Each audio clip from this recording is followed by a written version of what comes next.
So this is neural education, and if you are on our Facebook group, most of you are actually, because I only posted this in the Facebook group, but our Facebook group is neural education, and then we have Twitter and LinkedIn sites, and then we also have the hashtag NeuralEd and Rafting Up. So you'll see NeuralEd a lot in these. So if there's anything that inspires you, you want to share out, by all means, just hashtag that NeuralEd so that if we go and search it, we can see what you're posting. Okay, so let's start with the I am here. In the chat box, go ahead and write one thing that brought you joy today. So you might have to look a little deeper. On some days it was a Monday, but maybe it was that cup of tea that you had. So what is one thing that brought you joy today?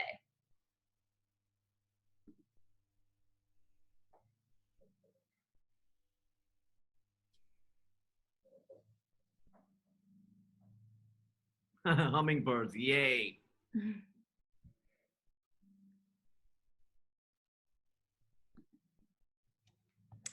Oops. Kieran, I can't see the chat box, but you can see it, right? Yes. Yes, it is fantastic. People are putting in amazing things.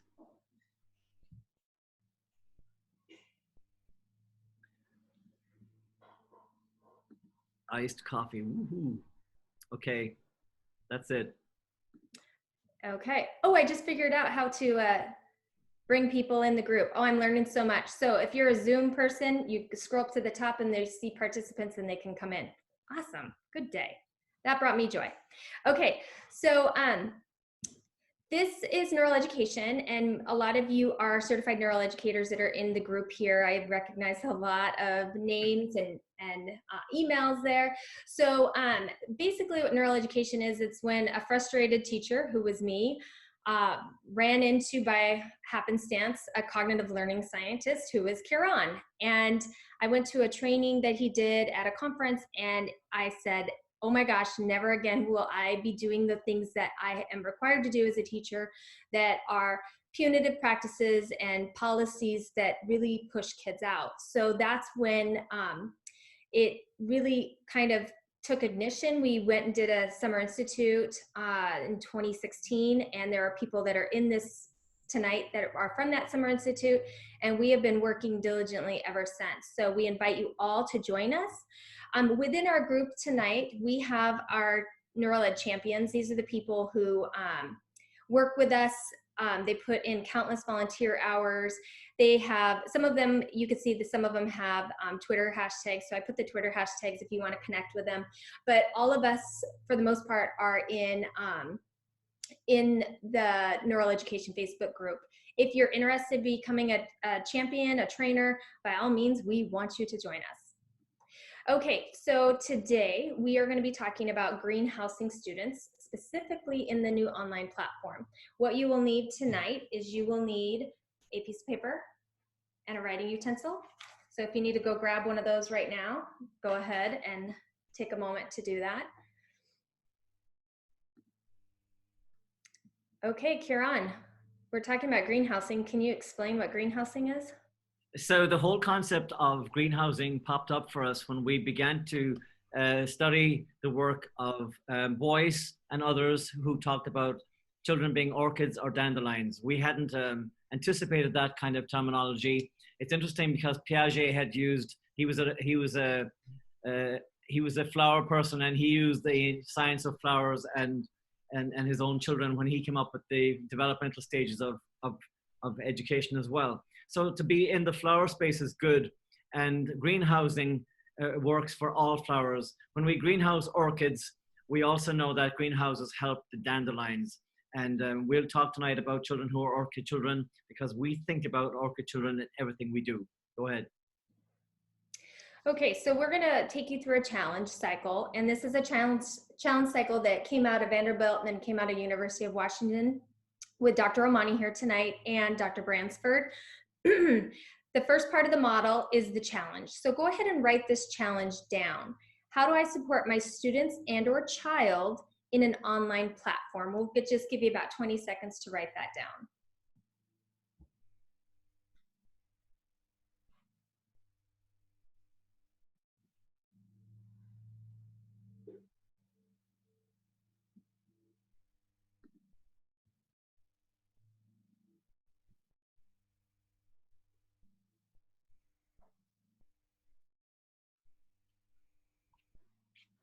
Okay, so we're going to the first part of the challenge, and that's the initial thoughts.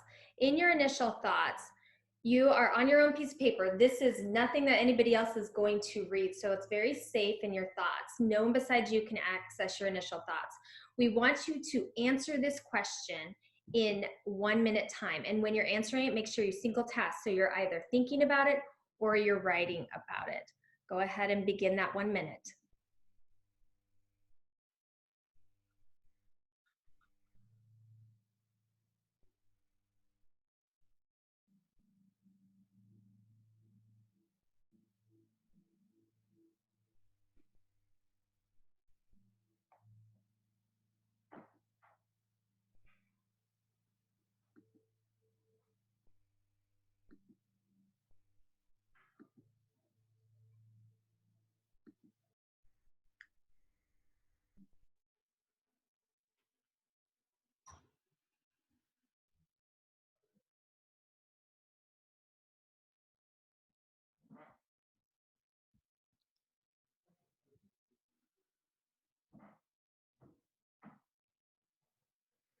10 seconds.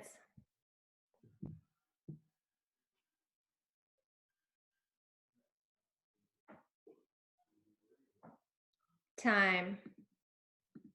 Okay, now we're going to move on to multiple perspectives, and this is where Dr. Omani is going to give you some information. So, Dr. Omani, take it away. Thanks, Missy. The challenge cycle is the model that we use to deliver content, and the content is in this section here. We call it multiple perspectives because we want to have different voices bring information to you. Today, the voice that will come first will be my voice, and second will be Dr. Pink from the book Drive. In this section, my focus is to get to, and Missy's going to move the slides for me, to get to the Maslow's hierarchy and to show you what it means to adjust that for the orchid in the classroom. So we talk about safety being critical, and physical safety and social safety, of course, is implied. Go ahead, Missy. And the next safety is emotional safety. And finally, we get to Maslow's hierarchy. And so the typical Maslow's hierarchy that we all learned, and this comes from 1950s and 60s, Maslow's work and his theories have been adjusted many times since, but they always have this idea that safety has to do with the physiological needs of the child. And we want to look at that today in a deeper sense. Go ahead, Missy. We're thinking about Dr. Boyce's work, and his definition of how children perform in the classroom or in society has to do with differential neurobiological susceptibility to social context. That's a mouthful, and it's typical for neuroscientists and cognitive scientists to think like this. But basically what that means is that we are hardwired to be susceptible to social context, and because we're all different, we will show up in our space and react and have behaviors based on that. Go ahead, Missy. So we look at the low ANS reactivity, which is autonomic nervous system, and it's easy to measure this. And some children, typically 50% of children, have very low ANS reactivity. We might term these children to be very resilient. And the next children will be less resilient and very sensitive. These are high ANS reactivity. They have a different trajectory through life and usually show up with very high morbidities. That means they're expensive children to raise, they're expensive in classrooms, take up all your time and energy because they will act up, act out, and have behaviors that do not show up as you would expect for kids who are ready to learn. Go ahead, Missy. So these kids, these hypervigilant orchid children, typically make up 20% of our classrooms. I would argue that there's a lot more in some classrooms because the kids who are not on the dandelionic side, they might have a tendency towards orchideal, and those children can easily make up another 10 or 15%. And so you may have a classroom that has a lot of kids who are needing to be greenhoused. We look at this in terms of the transporter gene for serotonin, and when you have a short expression of that gene, you will typically have a less resilient attitude in life, and be very susceptible to social context that will make you be stressed or upset or anxious and needing safety and what we call greenhousing. Go ahead, Missy. These kids typically have the best outcomes or the worst outcomes depending on the social context, and particularly depending on how much greenhousing they get. If they get greenhousing from mom and dad, they can do well. If they get greenhousing from schools, from teachers, they can do well. If they get no greenhousing from either mom or dad or schools, they will find their greenhouse somewhere else, which typically can be out on the street in drugs and gangs and violence and all kinds of what we would call high dangerous situations. And these kids are typically known as at-risk kids. Go ahead. So Maslow's hierarchy that we know, if you click it once, Missy, it'll show you that the sense of love and belonging typically comes number 3. Physiological needs come number 1, safety second, love and belonging third, esteem and self-actualization at the top end of the hierarchy. This works very well for low ANS children, and if you notice carefully, we have added the dandelion flower there because dandelions, as you know, are like weeds that can grow in a crack in the concrete. There's nothing wrong with dandelions. They're fantastic, beautiful flowers. In fact, they have a lot of very good things going about them. However, they are easy to grow, and in fact, it's hard to get rid of them. Go ahead, Missy. In this case, when you have high ANS reactivity children, we have the orchid. And if any of you have ever tried to raise an orchid, you know that you can end up with very large amounts of wilted orchids like I have in my basement. And you can see that we changed the hierarchy because the children who have high ANS reactivity need a sense of love and belonging. This has been the research from Dr. Perry recently that shows us that the sense of love and belonging is more important than physiological needs and safety. So that's a big deal for us. And if we have a classroom or an online situation where we can show the love and belonging, you will have a much better connection with these children because they will want to be loved and belong to the system. Go ahead. And this is a slide that Missy and I put together many months ago when we were talking about co-creating safe environments for students. And we know that maintaining predictable routines is a big deal for all children, but particularly for orchids. Go ahead. If we can co-create the norms, it's better than making the kids agree to norms that we give them. When they co-create, they have a bigger say in it, and that stems from the second part of our class tonight, which has to do with intrinsic motivation. Go ahead. And of course, we think as neural educators, we think about neurotransmitters every second of our day. We want to know if there's enough dopamine, serotonin, oxytocin in the room, because if there is, our children will be in a much better place to learn and accept new information. 21st century skills include intrinsic motivators, and that's and I think that's probably one of the most important pieces for gaining 21st century skills is having the intrinsic motivation as part of the makeup of every single child. The person who has to have this first, of course, is the teacher or the parent. If you're intrinsic as opposed to extrinsic in your motivation, it's easier to teach it to students then. And the last one has to do with fairness and equity and the sense of our healing the harms that occur. Typically in an extrinsic motivated environment, you will have a need for healing harms because there will be a lot of inequity and unfairness perceived by the orchid, because the orchid's go-to place 80% of the time is negative and reactive. Go ahead.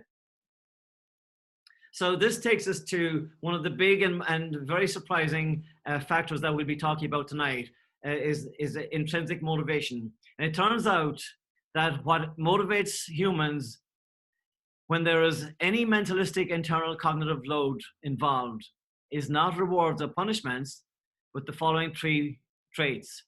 And that's autonomy, mastery, and purpose. And we are going to spend the rest of our time tonight on those 3 pieces: autonomy, mastery, and purpose. And to do that, we will also take some of the research that has been publicized by Daniel Pink in his book, Drive. And there's 40 years of research. In fact, it's very surprising to find out that there's 40 years of literature on this theme. And yet most schools don't even use the intrinsic motivator the way it's described here. Go ahead, Missy. So is this... This is the video, and before we go to that video, I want to just introduce it because it okay. does need... We have 4 videos chosen for you, but we're going to show you only 2 short ones tonight. The other 2, and actually the entire 4, will be for you for a download. And I recommend that you spend some time listening to the 4 of them. They're each one is about 2 or 3 minutes and worth listening to. The first one is a little bit longer, but it's so captivating and so interesting that we know that you'll want to spend time with it. So the first thing about it is that the science around motivation is really surprising, and things that seem obvious are not. In the first video, they talk about 2 studies that were done, very famous studies at MIT, University of Chicago, and also Carnegie Mellon. These were economists, and they looked at the most important aspects of rewards and punishments. The ideal, of course, is that if you reward somebody for doing something, they'll increase their desirability for doing that behavior. If you punish somebody for doing something, it's supposed to inhibit them from doing that behavior again. And we know, because we've seen it in classrooms, that this is not necessarily true all the time, and we want to take a look at why. And what they found was that this is one of the most amazing findings, and it's very important to think about it, because it helps us to understand why rewards appear to work sometimes in kindergarten and younger children, but not in older children. And so this is one of the reasons that we look at videos like this and spend some time thinking about it, because it has application in our classrooms every single day. So the first thing they found was that if there's any kind of if-then clause, a very simple, I give you an instruction and you must do the instruction, follow it to the letter, and there are rules involved and you get the right answer, then rewards can happen. In other words, if I say to you, I want you to go over to the table, pick up that heavy weight and bring it back to me. And if you do, I'll give you $1. Well, that works every time because it's a simple if-then clause. It's a simple no-brainer thinking system. But if there's any if the task has anything to do even with the most rudimentary cognitive skill, then any kind of reward diminishes the performance. And so that's a big takeaway for us. The higher the incentives, the lower the reward works. And I want you to look at that in the first video, or in the one we'll send home to you, but we're going to show you the second one right now. And this one is about the 3 items that actually do work, which we already mentioned, which is autonomy, mastery, and sense of purpose. Go ahead, Missy. The work. Now, once you do that, it turns out there are 3 factors that the science shows lead to better performance. Not to mention personal satisfaction. Autonomy, mastery, and purpose. Autonomy is our desire to be self-directed, to direct our own lives. Now, in many ways, traditional notions of management run afoul of that. Management is great if you want compliance. But if you want engagement, which is what we want in the workforce today as people are doing more complicated, sophisticated things, self-direction is better. Let me give you some examples of this, of almost radical forms of self-direction in the workplace that lead to good results. Let's start with this company right here, Atlassian, an Australian company. It's a software company, and they do something really cool.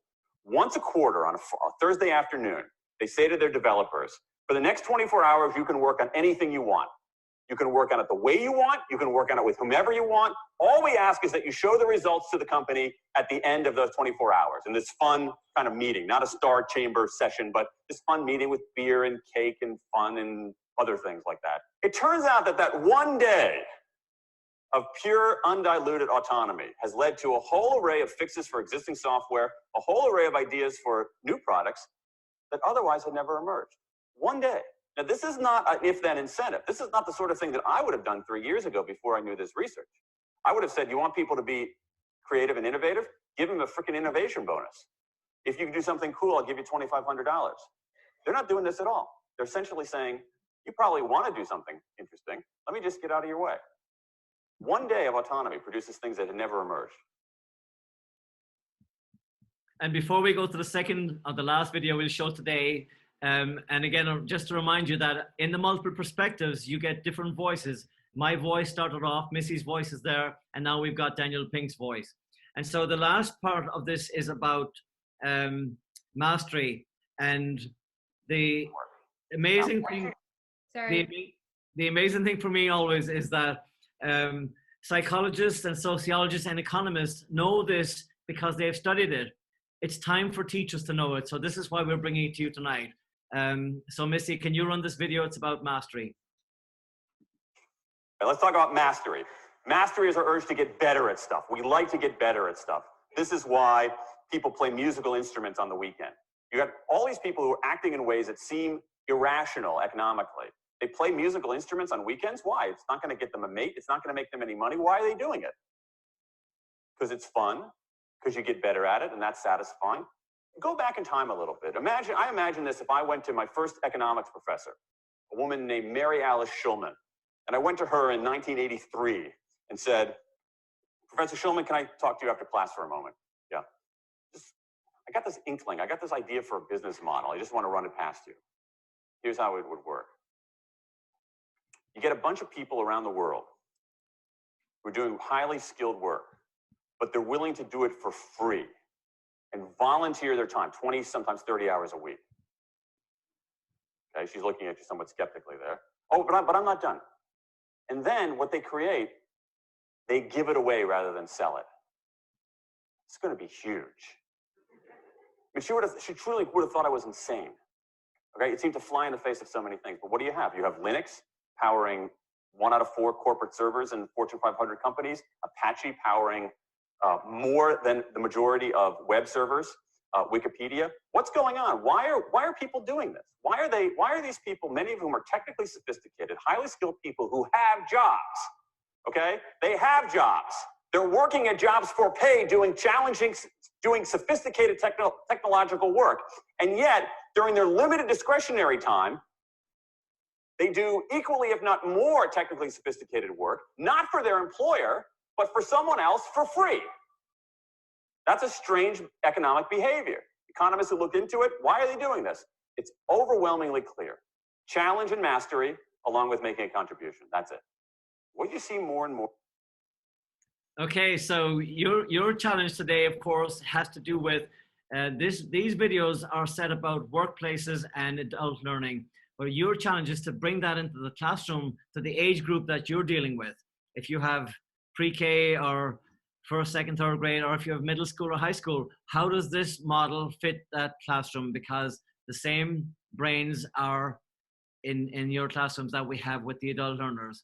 And the information that these economists and psychologists and sociologists know needs to be put into the classroom and shifted from extrinsic into intrinsic.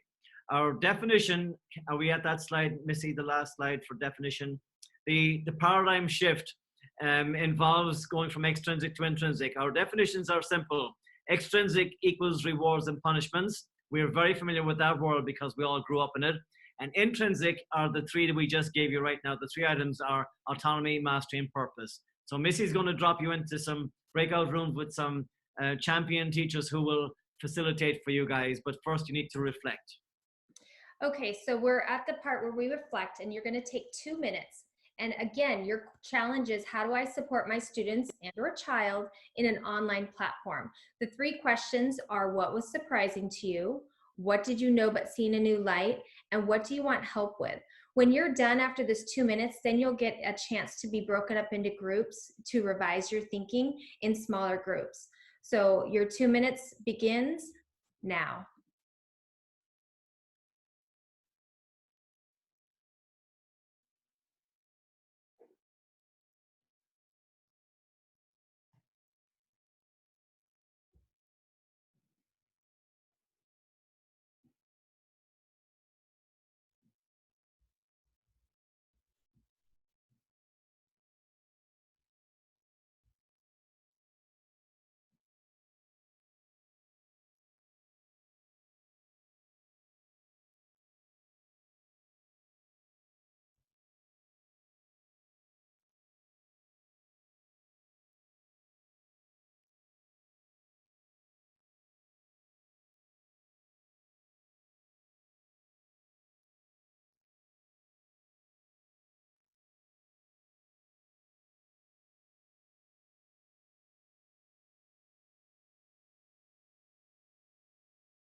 10 seconds.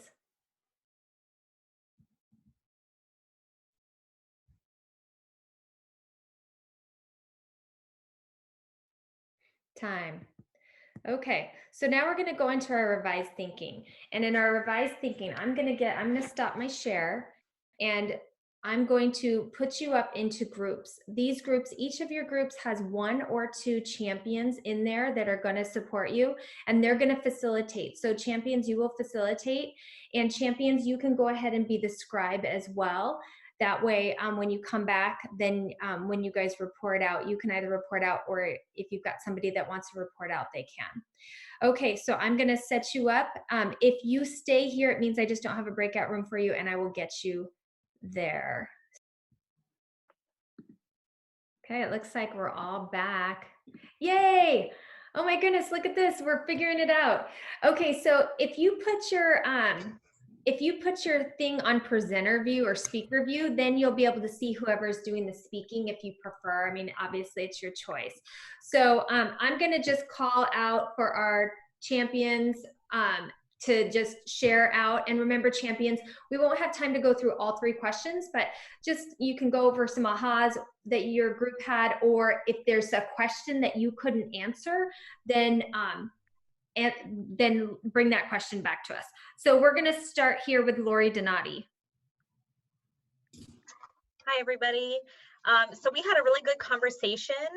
All of us work or have children of our own with special needs. So we all talked about that shift from having our children be at school into now the home environment, and how as a parent, we discussed how do you meet your child's needs with what their teacher is requesting of them, and how do you do that within the home while creating that intrinsic motivator. It's tricky. So we were all kind of on the dance of how to figure this out. One good question that we left with was, how do we find that balance when we are now going home?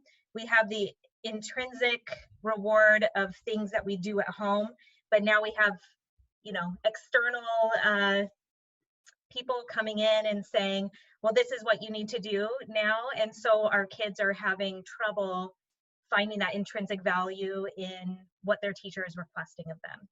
So I don't know if you guys can. I love that question, Laurie. That's a very powerful question, because I have a child at home as well right now that teachers are putting extrinsic values on him, and I'm here because my job is just to greenhouse that child. When I greenhouse him, he's way better able to deal with the extrinsic stuff that happens, because it's not going to go away. The intrinsic world is where we live. However, if we have a mental model that says, if this has any kind of cognitive load in it, it works better with intrinsic rather than extrinsic. There's no reason we couldn't tell that to the children also, and let them know that, hey, this is a thinking system, this is a problem solving, so it's better if you do that from an intrinsic point of view. So where's the autonomy? Where's the choice? Are you going to choose a red pen or a blue pen? Where's your choice? Where's the mastery? You used to know how to do it this way. Look at how much you've improved. So I'm showing you how much you got better by doing it, and showing you your mastery. And then finally, your sense of purpose is really about, do I just want to do this to please the teacher, or am I going to be good at whatever the thing is, math or science? Thank you. Lois.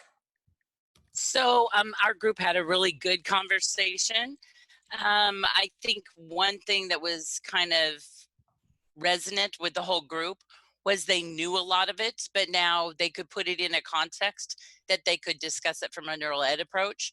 I think we ran out of time with looking at what we needed help with. And so my group was looking for different examples of how they could work with their students online, and how, excuse me, how this would work with our lower students, those who are more nonverbal. That's such a great question, because we are constantly rewarding kids with grades, and we're always putting that grade in front of them. But for some kids, that's not really what's important. And if you've got a kid who is an orchid, they need that love and belonging first. So if you want kids to do work, You have to put the love and belonging. You have to put the oxytocin first. If you do not put that oxytocin first, they're seeking that. They're not going to do the work. And I'm sure you've experienced that as teachers, where kids won't do work, and then you call them or text them or send them a message, say, oh my gosh, what's going on? What can I do to support you? And then all of a sudden they start doing work. It's because you hit that bottom rung of that Maslow's hierarchy of needs. So think about that. And here's the thing. If you do that with all your kids, the orchids or the dandelions will all thrive in that environment. Okay, so let's look at Gunnar. So our group was pretty diverse. We had 2 librarians, a music teacher, and an anatomy teacher, and then an English teacher. And one of the questions that we all kind of had, or most of us had, is that idea of motivation. When moving from an extrinsic to an intrinsic motivation model, how do you get that first spark of motivation for a kid, because they're so entrenched in this extrinsic model that they're accustomed to it? And it's almost like we've wiped their ability to be intrinsically motivated away, because the first thing they ask is, well, what's the grade? And then you say, well, it's not a grade. And they say, well, then I'm not going to do it. So that's the hard part, is making that leap. And we're trying to figure out how you can successfully make that leap with some students.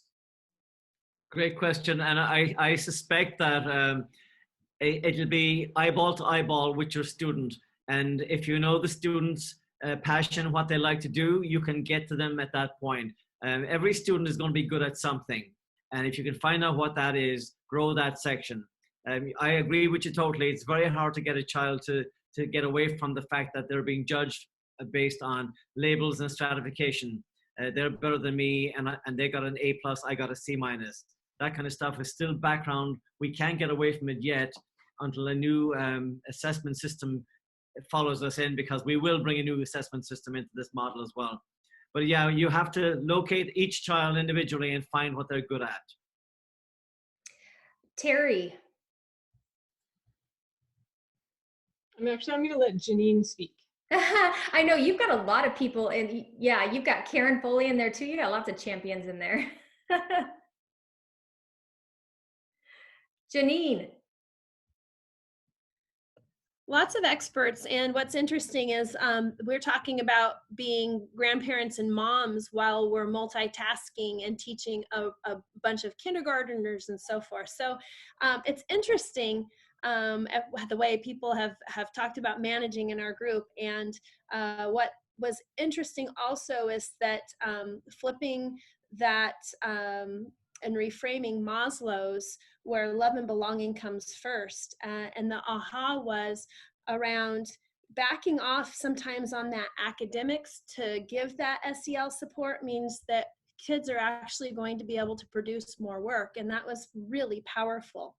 The areas that we really are struggling with is because we know that connection comes from being with a person, and it's very difficult when we're looking at a screen and not being able to make those connections. It's kind of that hug deficit, or that able to connect deficit.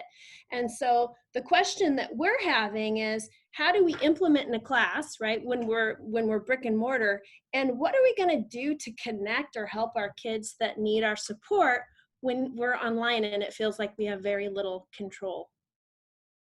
Very interesting thing happened this week, which I'd love to share with you, because again, kids need that physical, that sense of belonging. And I heard a child say, "Oh my God, I hope school comes back in September." These kids typically say, "I hate school," and they say, "I want to get back," because they miss their buddies.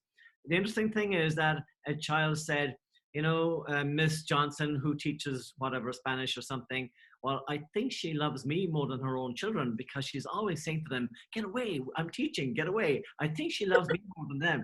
So yeah, they need that sense of belonging. And finally, the last piece I want to read from Melissa's text. She says, as a quick aha, it's important from an educator perspective, sometimes we need to be aware that our caregivers are also orchids.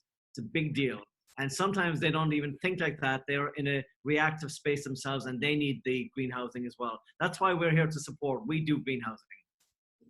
Yeah, thank you. Mary Snyder. I'm actually going to be a reporter. Okay, so we talked a couple of things. We really like the idea how the one person working at the computer place is really busy all day long, And then at night they did stuff to make a contribution on their own without pay because it was contributing to a larger thing than themselves. And then we really kind of got stuck on thinking about the rewards and consequences, especially in the special ed world, because we tend to do a lot of rewarding and talking about fading it out and how that kind of works, where we kind of have to meet kids where they are and figure out what works for them. And then another interesting conversation was one of the first grade teachers said it was really hard for her to let go of that clip chart. She got rid of it and then brought it back and then got rid of it and then brought it back. And she found it was harder for her to get rid of it than it was for the kids to let it go. And so that was kind of interesting how we build those things in. And when we want to get rid of them, we're more attached to them than the kids are. That is interesting.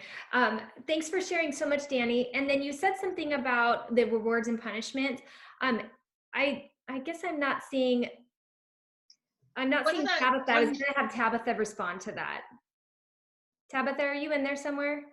I'm here. Oh, good. Can you respond to that, the rewards and punishments in the special education classrooms? Yes, I teach in a self-contained classroom, and the majority of my students have autism, and we don't use reward systems at all. We use the autonomy, mastery, and purpose by helping students have as much independence as possible so that they can have self-efficacy and know that they can do things, and that's enough. And they all came from schools and programs that of course used lots of rewards, because typically that's what happens in that type of a classroom, right? They're not going to do anything unless you reward them. Well, you got to find out what they like, and then you got to use it. And so that actually causes a lot of behavior and other issues that we see go away when we use this model. And we just use a lot of structure to help them to be able to be independent at school. We also talked. Oh, go ahead. We also talked about that, the idea is not to have that extrinsic thing, because we don't want to be following a 21-year-old around giving them Tootsie Rolls for everything they do good.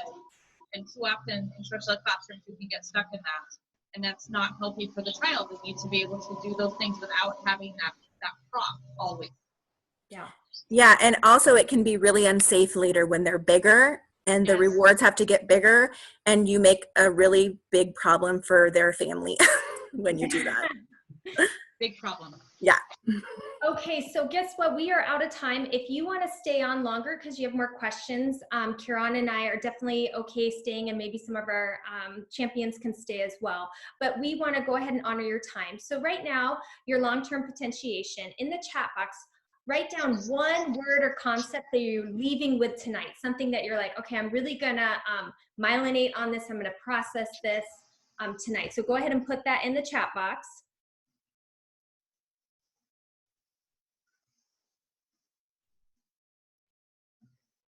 And then you'll notice the screen here. If you are wanting more of this, if this is something that interests you, we have summer institutes. There are neuroscience of learning institutes that happen to be going on this summer.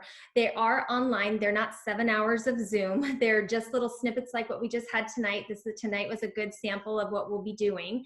You'll have more report out time and more revised thinking time. But here are the dates if you want to just take a quick snapshot of this.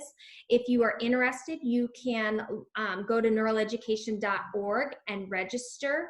Our courses are filling up very quickly. I'm not just saying that, I really mean it. They're filling up quickly. So if it's something that you're interested, you might want to get in sooner than later. All right, we appreciate you all so much for coming. Thank you so much. If you want to stay because you have some questions still, feel free. Otherwise, you can also ask them in our Neural Education Facebook page. All right, everybody, thank you so much, and thank you, champions. Thank you all. Good night.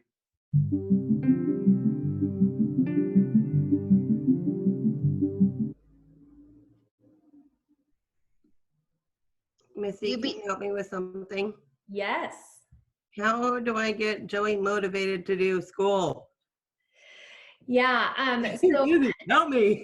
there are some things that are working against you, and it's interesting because Kristen and I have been talking about this a lot. The whole thing with the governor coming out with Chris Reichel is do no harm, right? Right. And so unfortunately schools, we have done a reward system punishment all along with grades. And now we're saying anything past March 13th, you know, your grade is what it is, so you don't have to do any work. And really, it's a perfect example of how instead of learning being the reward, the intrinsic reward of learning, we have made it so entrenched in our system that the grade is what you go for. So now kids are like, I'm not doing it because it's not going to impact my grade. It's not going to affect me graduating. It's not going to, and what grade is Joey in? He's in 8th right now. So 8th grade. So he's been told it doesn't count so many times, right? Because we tell kids that once you get a 9th grade, it really counts. So the whole thing is that it's been switched to an extrinsic reward for him. That's what learning is for him. But I guarantee you learning is not extrinsic for him. What are some of the things that he likes to do? Oh, went for concert band. Like last week, that was his thing. Mom, it's all about band. It's all about band. I'm like, cool, dude, I get it. Yeah. And here's the thing.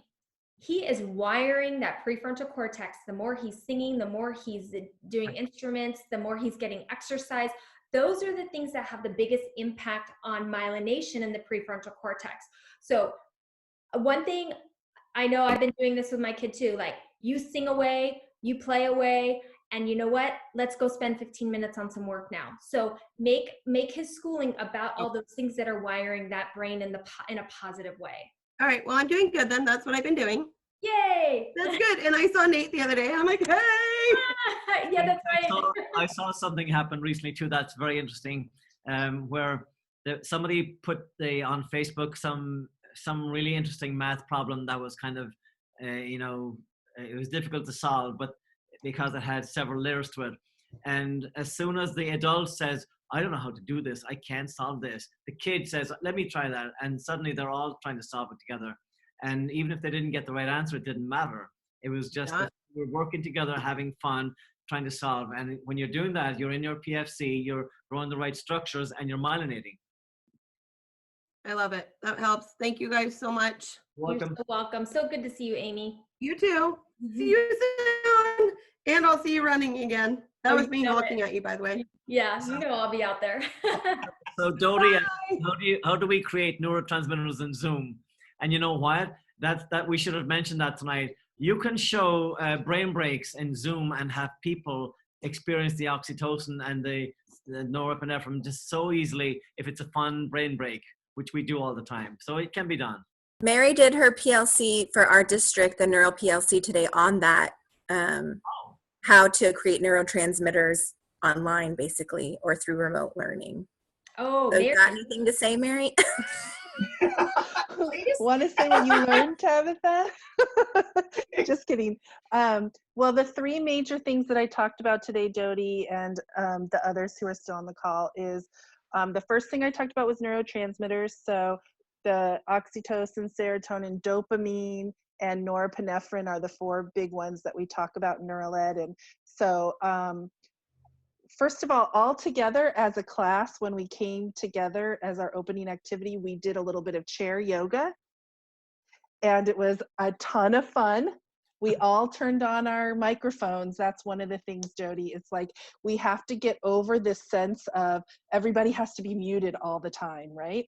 So you know how when you hear someone laugh, it makes you laugh, right? So we need to have that like a free expression of fun. And part of what I do in almost every training that I'm leading right now, which is tons online, is I have everyone unmute at the beginning, not for the whole time, but at the beginning we unmute, we say hello to each other. Everybody talk at the same time. You haven't seen your friend in a week. Say their name out loud, wave to them, look right at them in the camera, and just like give space for that. Take away some of the formality of the online space. In class, they would be poking each other or like, you know, hitting each other, you know, a nice little friend tap, whatever. And we don't have that in Zoom, so we have to create the space for that. Then we talked about some ways to activate mirror neurons in the Zoom setting with things like chair yoga, or even things like these clap patterns. I'll make a clap pattern, you all return the clap pattern. Like we can do things like that. Then I also talked about increasing stories in the Zoom space. So connecting your learning to some narrative stories, that turns a lot of things on in our brains, right? And then the last thing that I talked about was increasing a sense of belonging offline. So making phone calls, sending postcards, pictures of you with your family. Every kid gets them. One of the teachers shared this project that she's doing. She made a picture of herself, like a full body picture of herself. Those of us who teach primary, we know this project, Flat Stanley, where you mail Stanley all over this country. Well, she's mailing herself, the teacher, right? She mailed every one of her kids a little, her name is Fraley, Flat Fraley, and a bingo board. And the kids are getting bingo by doing things with that picture of her. So if they take her with them on a bike ride, if they bring her to a Zoom meeting, if they eat, bring her to their dinner table, and then they just tell her like what they talked about at dinner with their family, whatever.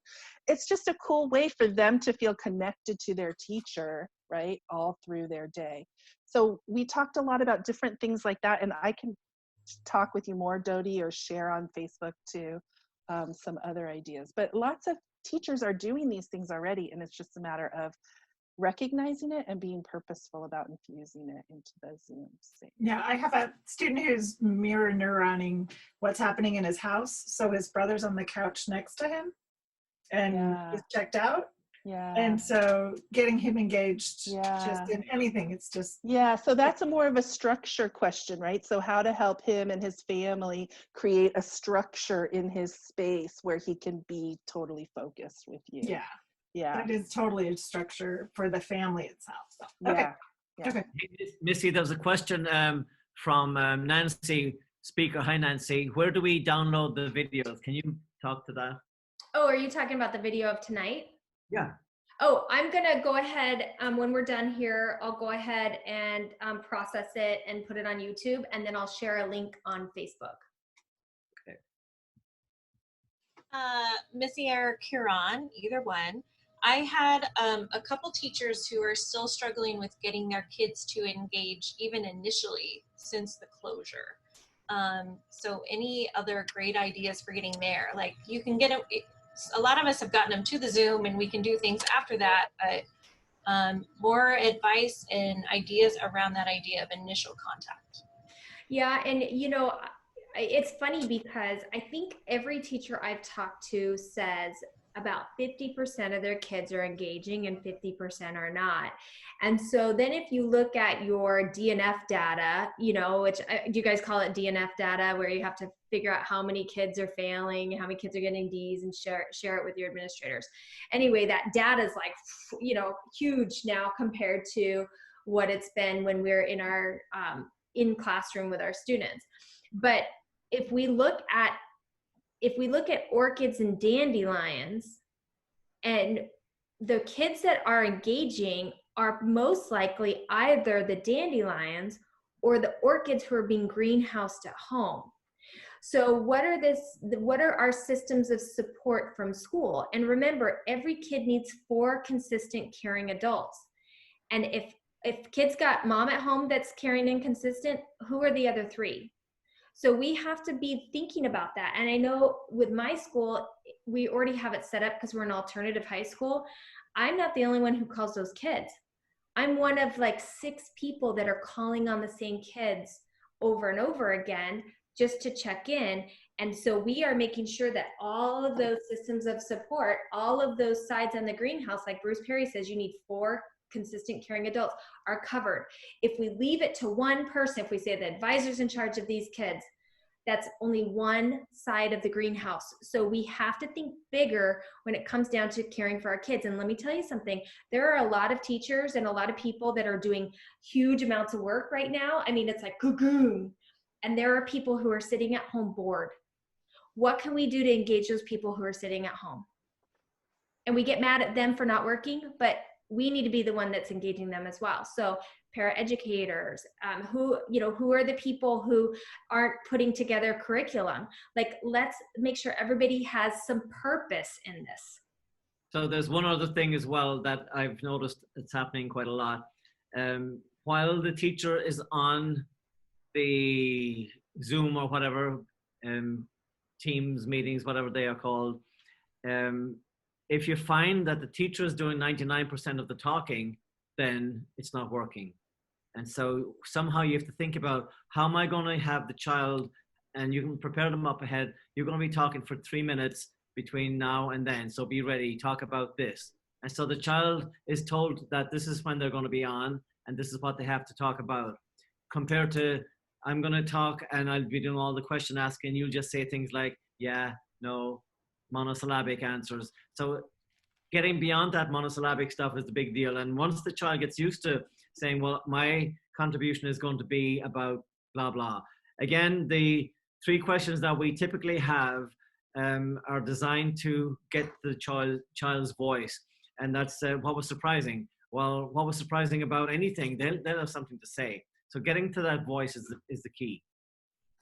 So I've got a question about that, or a thought, and that's where the most common thing that people are using are Zoom, and kids don't like Zoom. They don't like being on camera in place. Has anybody reached out using social media that the kids are already using and had any luck with that? How's it gone, Kristen?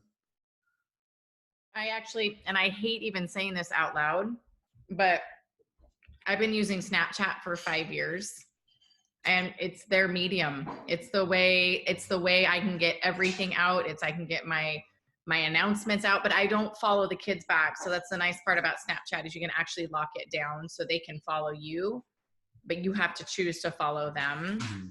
And that's I was losing my mind going, what am I going to do? I have Canvas announcements. I have email for these kids. I've got all these things. And Snapchat is what gets them the most. Yes. It's sad. I mean, my teenage daughter, my 16-year-old daughter just literally said, yep. Well, but I mean, isn't that the point though, of trying to meet the kids where they're at with what they're comfortable with, and going, yeah.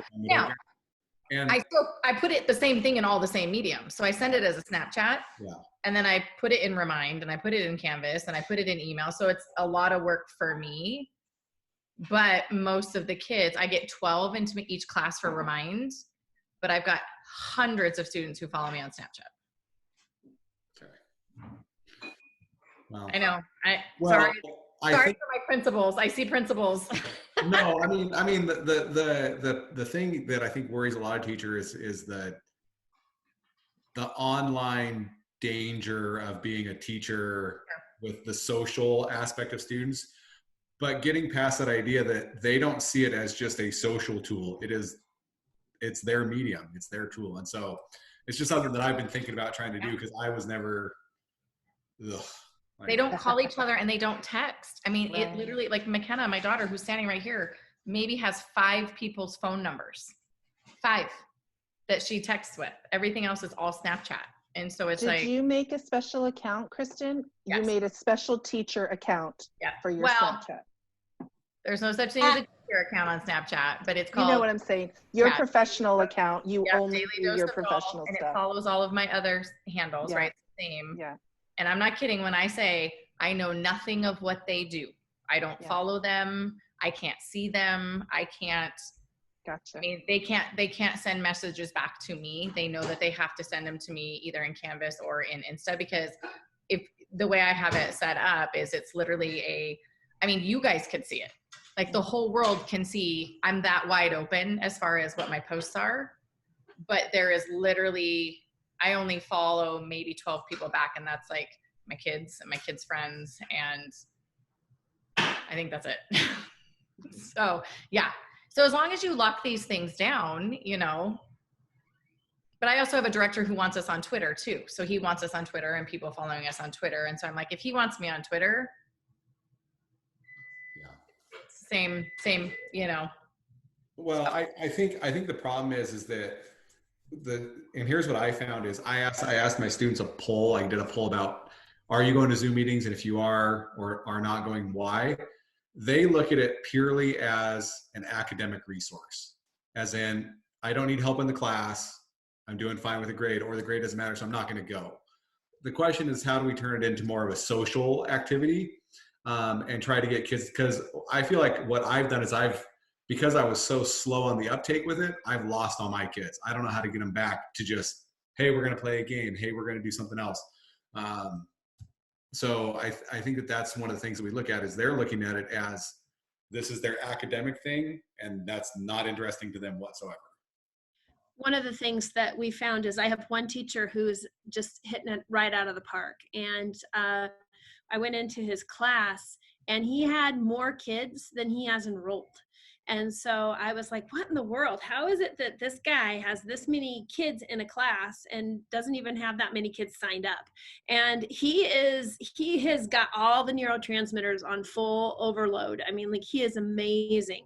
And the first thing I said, how did you do it? And he's like, well, it's them, it's not me. And I said, well, no, really, how did you do it?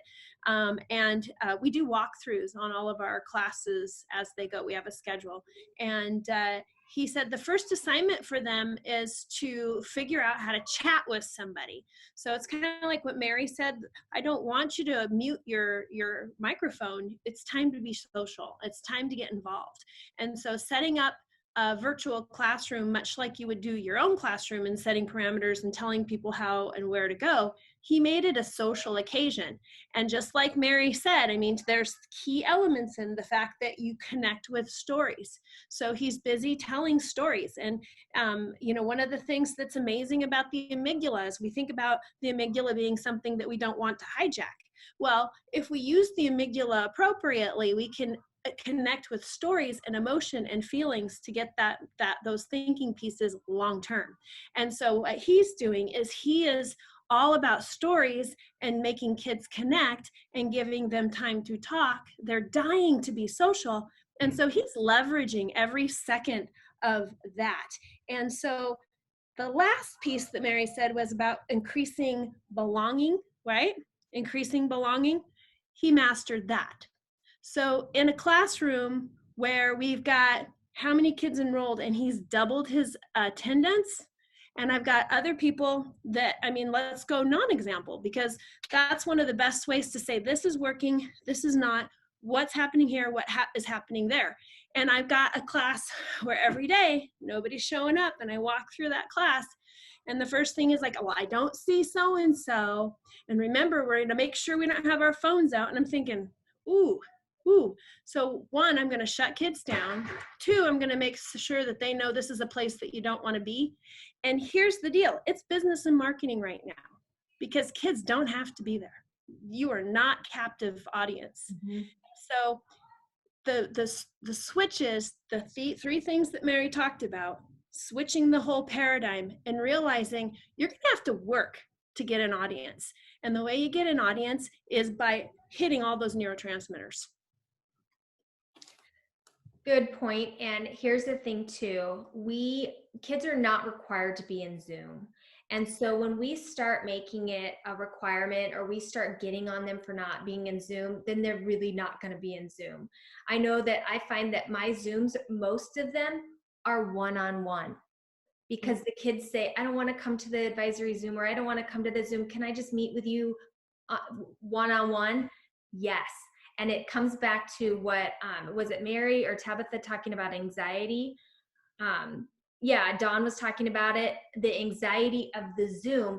Sometimes it's just that big space, right? So to do it one-on-one, to make it safer, then maybe that's what's going to bring kids in for more social experience later. One other thing to add to that is pulled the data.